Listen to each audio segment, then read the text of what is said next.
সীমান্ত পেরিয়ে সাইবার আক্রমণ, সেনার ওয়েবসাইট হ্যাক করতে পাকিস্তানের ব্যর্থ চেষ্টা। এবার পাকিস্তান নামলো সাইবার আক্রমণের পথে, কিন্তু ভারতকে দুর্বল ভাবা যে কত বড় ভুল তা আবারও টের পেল পাকিস্তান। ভারতীয় সেনার সঙ্গে যুক্ত একাধিক গুরুত্বপূর্ণ ওয়েবসাইট হ্যাক করার চেষ্টা করলো পাক হ্যাকারেরা। তবে সেই চেষ্টা ব্যর্থ করে দিল ভারতীয় সাইবার নিরাপত্তা বাহিনী।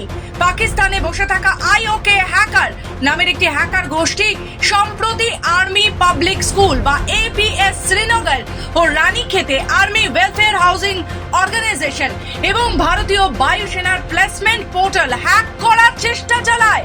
উদ্দেশ্য ছিল প্রচলিত পরিষেবা ব্যাহত করা ও সেনা পরিবারদের ব্যক্তিগত তথ্য চুরি করা।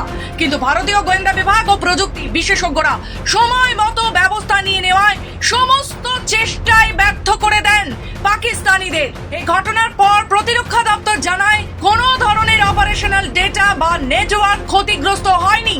পাকিস্তানের এই পদক্ষেপ তাদের হতাশা এবং নৈতিক পরাজয়ের প্রতিফলন বলেই মনে করছেন বিশেষজ্ঞরা।